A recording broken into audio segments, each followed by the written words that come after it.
아멘. 이제 이 돌이킬 수 없는 재앙이 남아 있습니다. 이 메뚜기 재앙을 앞두고 하나님께서는 바로의 대답을 듣는 것도 하지 않으셨습니다. 이것은 이제 바로에게 준 기회가 없어지고 있음을 의미합니다. 한마디로 멸망으로 갈 운명으로 지금 가고 있는 것입니다. 이제 이집트의 운명은 돌이킬 수 없는 저주로 향해 가고 있습니다. 그렇기 때문에 이제 재앙의 성격 자체가 달라집니다. 하나님이 가장 큰 재앙을 내리시길 이미 결심을 하셨고 그 마음을 돌리려고 기회를 주시지 않는 겁니다. 그런데 이렇게 이적을 행하는 이유가 대체 뭘까요? 2절에서 보니까 이적을 행하는 이유가 이 사건을 우리의 자식들과 후손들에게 들려주기 위해서라고 이야기를 합니다. 정말 그렇습니다. 우리 대부분이 모태신앙을 가진 분들은 이 성경 이야기를 들으면서 자랐습니다. 저는 모태신앙이 아니라서 잘 몰랐는데 어렸을 때부터 교회에서 가정에서 들은 이 성경 말씀이 그들이 말씀을 먹고 자라는 토대가 되었던 것이죠. 그리고 이제 여러분들이 이러한 모세의 성경 이야기를 들으며 하나님은 뭐든지 할 수 있는 분이다. 그리고 그분은 우리를 자기 백성으로 사랑할 것이기 때문에 꼭 구원해 주신다는 말씀을 우리는 이 다음 세대에 전할 의무가 있는 것입니다. 보면 이 이야기는 우리 세대에서 끝나는 것이 아니라 다음 세대로 이어져야 할 것들입니다. 지금 코로나로 인해서 이 다음 세대 교육을 중단한 가정이 굉장히 많습니다. 사실 학교도 이제 다 개학을 한 상황인데 가장 중요한 것은 아이들이 말씀으로 교육을 받는 것입니다. 물론 제가 강요할 수 없는 부분이긴 하지만 성경을 가르치지 않는 아이들은 그 믿음의 뿌리가 나중에 내려지기가 굉장히 어렵습니다. 제가 감리교회에 청년으로 있을 때 담임 목사님께서 이 저녁 예배가 끝나면 어린이들이 모두 강대상으로 뛰어 올라갔습니다. 그러면 담임 목사님께서 그 아이들 하나하나에 머리에 이렇게 손을 대고 얹고 축복 기도를 해주셨습니다. 보통 담임 목사님들은 축도를 하고 피아노를 칠 동안 이 뒤로 걸어 나가서 성도들과 인사를 나눕니다. 물론 이런 것도 중요하지만 교회에서 다음 세대를 위한 사역을 하는 것 역시 정말 중요한 사역이라고 할 수 있습니다. 저는 그 담임 목사님께서 아이들을 축복해 주시는 그 광경이 얼마나 제 가슴에 감명 깊게 남았는지 모르겠습니다. 축복을 받기 위해 교회의 강대상을 권위의 자리로 생각하지 않고 하나님의 교제하는 자리로 알고 나가는 그 모습은 정말 이루 말할 수 없이 감동적인 장면으로 제 마음속에 남아 있습니다. 사실 저는 이런 어린이 사역을 중심으로 개척교회를 운영하려고 마음을 먹었습니다. 그러나 많은 목회자들도 그렇고 이 어린이 사역은 나중에 어른 사역을 하기 위한 통과 위례로 생각하는 경우가 많습니다. 그게 그럴 수밖에 없는 것이 대부분 어린이 사역은 주일 하루에만 이루어지기 때문에 신학교를 다니는 전도사님이 그냥 하루 예배 드리는 것으로 끝이 많이 나기 마련입니다. 그리고 교구 사역자들이 있는데 이들은 월요일을 제외하고는 다른 모든 날 어른 사역을 하기 위해 날마다 교회로 출근을 합니다. 그렇기에 이 어린이 사역을 하는 주말 주일 파트 사역자들은 생활비 자체를 벌지 못하는 상황이 발생을 합니다. 당연히 나중에 신학교를 졸업하고 결혼을 하게 되면 이 생활비를 벌 수 있는 어른 사역자로 바뀌는 것이 순서가 되는 경우가 굉장히 많습니다. 물론 이런 심각성을 좀 알기 때문에 일부 대형 교회에서는 이렇게 교육 파트 사역자를 나중에 전임 사역자로 돌리기도 하지만 대부분의 교회에서는 이러한 경우가 굉장히 많습니다. 하지만 아무리 그렇다고 하더라도 이 어린이 사역이 어른 사역보다 덜 중요하다는 것은 절대로 아닙니다. 제가 신대원 때 다음 세대를 위한 사역에 대한 이 과목을 들은 적이 있었는데 그곳에 있는 교수님이 이러한 질문을 하시더라고요. 그 교수님이 지금 수원에 있는 다음 세대를 가르치시는데 이렇게 묻는 것이었습니다. 주일학교 부서에서 가장 중요하다고 생각하는 부서가 어디입니까? 여러분도 한번 떠올려 보시겠습니까? 어떤 부서라고 생각을 하십니까?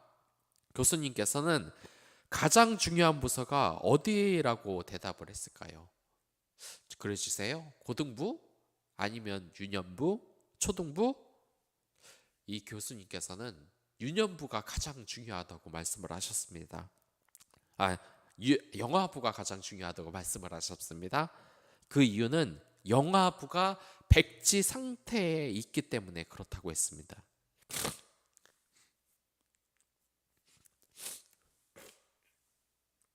일반적으로 생각할 때 영화부는 전도사님이 말씀을 전해도 전혀 못 알아듣는다고 생각하는 것이 대부분입니다. 그래서 아이들이 듣는 것이 아니라 어머니들이 듣는 것이라고 생각을 하는데 그렇지 않다고 합니다. 어렸을 때부터 무슨 말인지 알아들을 수가 없으니 그때 예배에 참석해서 잘 듣지 않는다고 생각하지만 그들이 듣는 이 축복의 말씀이 나중에 이 아이들이 말씀을 뿌리박게 하는 그 근간이 되어서 그 믿음이 정말 튼튼하게 자란다는 겁니다. 하긴 이 세상에 이 조기 교육이 유행을 하고 있는데 신앙적인 조기 교육이 되느냐 안 되느냐, 아무튼 이 주일학교의 중요성을 저도 알기에 주일학교를 중요시하는 교회로 만들어갈 비전을 저에게 있습니다.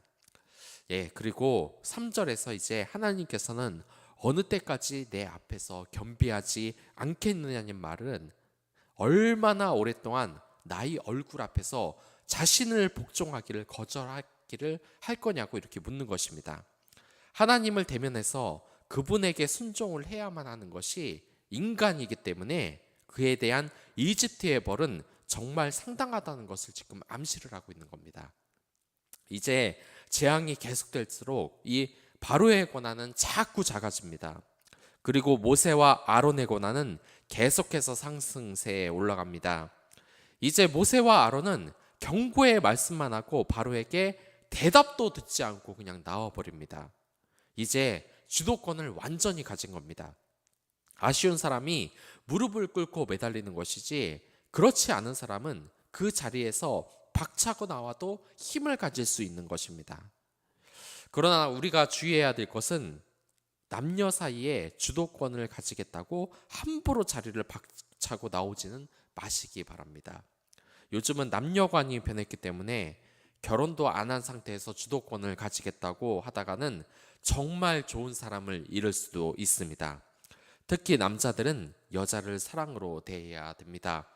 여자를 소유물로 대하면 그것을 참지 못하는 여자분들이 많다는 것을 기억하시기 바랍니다. 그리고 여자 역시 자신의 마음을 조금도 표현하지 않고 자꾸 남자가 다가와 주기만을 바라면 요즘 남자들 대부분이 까다로운 사람에게는 다가가지 않는다는 것이 별로 없다는 것, 그런 게 있습니다. 아무튼 본문의 내용으로 돌아가서 4절을 보면 이제 메뚜기가 오는데 경내에서 온다고 합니다. 이 경내라는 것은 바로 해안 지방을 뜻하는 것인데 이 메뚜기 떼를 하나님이 몰고 오신다고 하는데 이 해안 지방에서 메뚜기가 올 것이라고 지금 말을 합니다.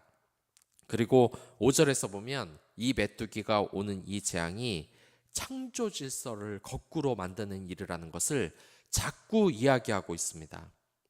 물건은 모두 쓰임새가 있기 마련입니다. 그 질서에 어긋나게 있거나 사용이 되면 정말 끔찍한 것이 되고 맙니다. 만약에 칼을 쓰고 있는데 이게 부엌에 있다면 정말 사람들에게 요리를 만드는 정상적인 것입니다. 그러나 칼이 만약 침대 위에 놓여 있으면 그것으로 인한 이 공포심은 어마어마할 겁니다. 또한 북극에서 눈이 오는 것은 일상적인 일이고 평범한 일입니다. 하지만 열대지방에서 눈이 온다면 이것은 재앙이라고 할 수 있습니다. 무엇인가가 만들어지는 것은 우리를 기쁘게 합니다. 이것을 창조 질서라고 하는데 이러한 창조 질서를 무너뜨리는 것이 바로 재앙입니다. 하나님께서는 이제 메뚜기를 이용해 나무와 채소를 모두 없앨 것이라고 이 재앙을 지금 선포합니다. 17번째 우박 재앙으로 인해서 식물들이 이제 피해를 입었는데, 이제 8번째 메뚜기 재앙으로 우박을 피해 살아남았던 모든 식물들을 남기지 않고 다 없애겠다고 지금 이야기를 하고 있는 겁니다. 이제 푸른 잎사귀부터 시작해서 줄기와 나무 껍질까지 남기지 않고 모조리 폐허로 다 만들겠다는 겁니다. 이 재앙은 정말 상상을 초월해서 땅의 눈을 덮을 정도라고 합니다. 한마디로 메뚜기가 땅을 덮어서 사람들이 이것을 볼 수 없을 정도로 많다는 겁니다. 이 메뚜기 재앙은 우리가 상상하는 것 이상입니다. 이 메뚜기는 아프리카나 나일강 계곡에서 발생을 합니다. 그리고 여기에서 바람을 타고 이렇게 근동 지방이나 중동, 멀게는 인도와 중국까지 날아다니면서 정말 모든 식물들을 다 먹어치웁니다. 이 공포가 정말 엄청났기 때문에 사람들은 메뚜기 떼를 만나면 이것을 종교적인 저주로 생각을 해왔습니다. 이 메뚜기의 규모가 정말 상상을 초월하기 때문에 그 크기가 1500kg를 뒤덮는다는 기록도 있습니다. 한마디로 우리나라 전체의 메뚜기 떼가 뒤덮이고도 한창 남았다는 겁니다. 그리고 이러한 메뚜기가 6절을 보면 이제 가정이라는 안식처에도 쳐들어가서 모든 것을 먹어치웁니다. 딱 여기까지 선포하고 모세와 아론은 그 자리에서 바로의 대답을 듣지도 않습니다. 그 자리에서 그냥 나와버립니다. 여러분들, 이것이 바로 우리의 미래의 모습입니다. 지금은 당장 그리스도인으로 사는 것이 나에게 이렇게 족쇄 같고 느껴질 때가 여러분들 있을 겁니다. 원래 그리스도인들은 하나님의 뜻대로 하나님만 섬기며 정의를 소유하며 이웃을 사랑하며 사는 겁니다. 아직도 이러한 가치관으로 살고 있지 않는다면 여러분들 아직 진정한 그리스도인이 되지 않은 것입니다. 우리는 세상의 가치관과 반대가 되는 겁니다. 당장 이렇게 TV를 틀어봐도 지금 카톨릭과 불교 교육자들이 지금 뭘 하고 있습니까? 그들이 나와서 친하게 이야기를 나누고 있습니다. 물론 다른 종교의 사람들에게 불친절하게 대하는 말은 아닙니다. 하지만 같은 기독교인 이 카톨릭에서 그렇게 다른 종교를 가진 사람들과 친밀하게 TV에서 나와 이야기하는 의도가 대체 무엇이겠습니까? 이뿐만이 아닙니다. 이 종교 통합이라는 이름으로 카톨릭과 다른 세계에 정말 이름도 들어보지 못한 종교 지도자들을 초대해서 친분을 나누는 행사가 지금 아무렇지 않게 벌어지고 있습니다. 일부 기독교 방송은 오히려 이것을 전혀 잘못된 것이 없다고 논리적으로 어떻게 설득을 하려고 합니다. 그러나 여러분들, 그들이 나와서 정말 친하게 나누는 그 장면을 한번 보십시오. 물론 다른 종교에게 여러분들 불친절하라는 것은 아니지만 정말 그 친분을 나누는 행사에서 많은 사람들이 그것을 보고 뭐라고 생각을 하겠습니까? 이에 대해서 카톨릭에서는 그러한 종교 지도자와 친하게 지내서 예수의 이름을 전하는 것이 목적이라고 물론 말은 합니다. 그런데 말입니다. 정말 그러한 열매가 지금 나타나고 있습니까? 오히려 그것을 본 일반 사람들과 거기에 참가했던 이 종교 지도자들은 모든 종교가 다 똑같다고 지금 머리에 생각을 하고 있을 겁니다. 이건 전혀 전도가 되지 않는 거예요. 청주교 성당에서는 불교의 스님이 나와서 목탁을 두들기는 장면을 보고 어떤 사람들이 이 장면을 보고 기독교의 예수 그리스도를 믿어야만 이 구원이 있다고 생각을 하겠습니까? 모든 종교가 다 똑같구나. 불교나 천주교나 개신교나 다를 게 없구나라는 생각을 하게 되어 있습니다. 우리 그리스도인은 절대로 다른 종교를 받아들이는 사람들이 아닙니다. 그러한 유일신 사상 때문에 답답하던 소리를 들을 수 있습니다.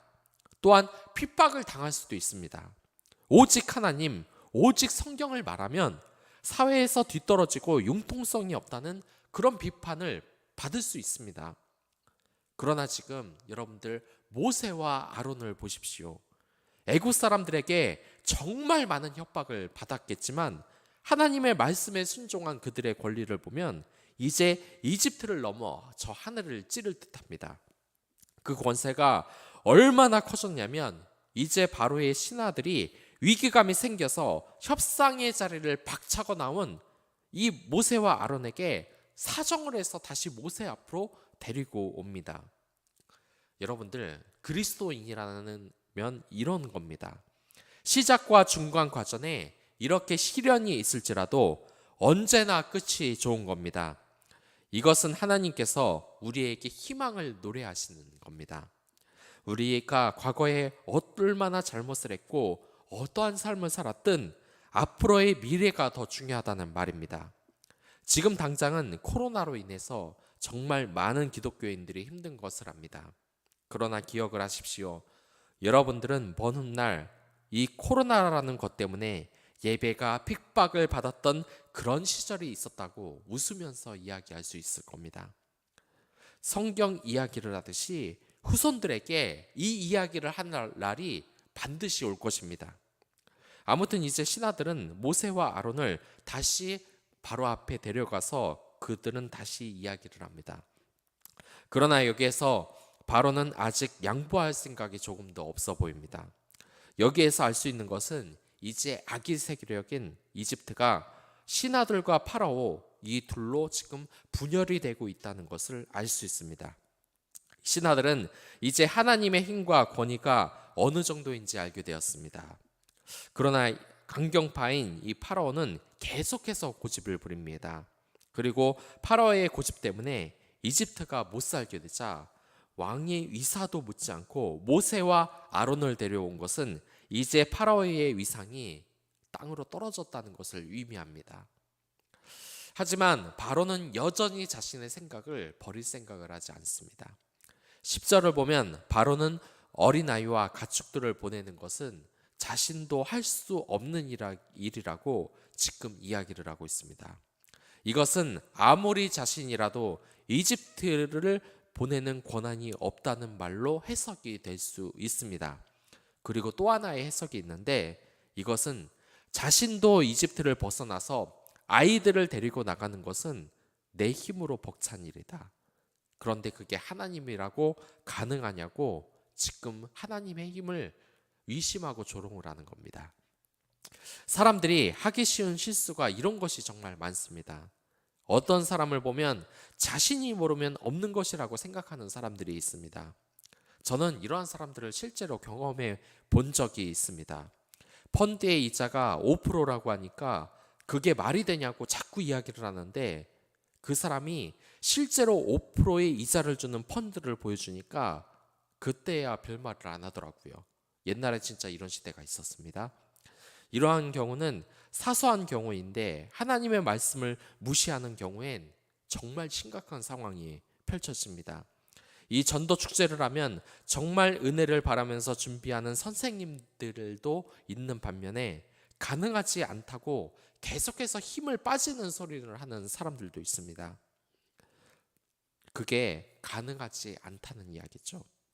아무리 준비를 해도 은혜의 현장에 가보지 못한 사람은 여러분들 그런 것을 계속 경험하다 보니까 이런 불만이 나올 수밖에 없습니다.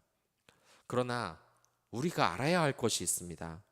아무리 복음을 전하기 힘든 상황이고 교회 주일학교에 어린이들이 줄어가는 상황이라고 하지만 이 중에서도 계속해서 성장하고 부흥하는 교회가 있습니다. 이러한 교회가 있다면 분명 하나님의 역사하심은 사라진 것이 아닙니다. 지금 바로와 같은 사람은 이러한 하나님의 능력을 비웃고 있습니다. 나도 광야에서 어린이들을 돌보지 못하는데 그게 하나님이라고 가능할 거라고 생각하냐? 그러한 행동과 생각은 나쁜 거야. 정신 차려. 지금 바로가 이렇게 이야기하고 있는 겁니다. 예, 실제로 사막으로 어린애들과 여자를 데려간다는 것은 정말 쉬운 일은 아닐 겁니다. 하지만 하나님의 힘을 의심하는 것은 분명한 죄악입니다. 사실 바로가 지금 악한 사람이고 지금 수없이 하나님이 재앙을 일으켜서 경고를 하고 있습니다. 그런데도 오히려 정신을 못 차리고 하나님을 보고 악하다고 이야기하는 이 바로가 정말 악하고 큰 죄를 짓고 있는 것입니다. 우리 또한 이 바로와 같이 완악한 마음으로 혹시 공동체에서 사역을 방해하는 일이 있는지 한번 살펴보고 고민을 해봐야 될 것 같습니다. 바로는 완악한 마음으로 경고를 하는 모세와 아론을 궁전에서 쫓아냈습니다. 많은 신하들의 경고를 무시하고 하는 행동입니다. 만약 교회의 공동체에서 어떤 위기 상황이 온다면 다 같이 모여 그 문제에 대해서 기도하고 회개하는 시간을 여러분들 꼭 가지시길 바라겠습니다. 우리의 마음이 지금 굳어 있는지 아니면 부드러워 있는지 살펴보아야 합니다. 저도 교회를 개척하고 또는 개척하는 과정에서 아픈 이야기를 정말 많이 듣습니다. 하지만 그러한 이야기가 단순한 비방이면 흘려 듣겠으나 저에게 조언을 하는 말이면 그것을 참고하고 개선하려고 노력을 하고 있습니다. 물론 그러한 말들은 마음을 상하게 할 수 있습니다. 하지만 중요한 것은 우리의 기분이 아닙니다. TV에서도 이 실력자가 참가자의 실력을 평가하면 그것들을 받아들이지 않는 사람들이 있습니다. 그 사람들을 보면 우리 어떤 생각을 듭니까? 참 고집이 세네. 저러니까 발전을 못하지. 이런 생각하지 않으십니까? 우리는 우리의 연약하며 날마다 더 나아지는 것을 인정하면서 나아가야 됩니다.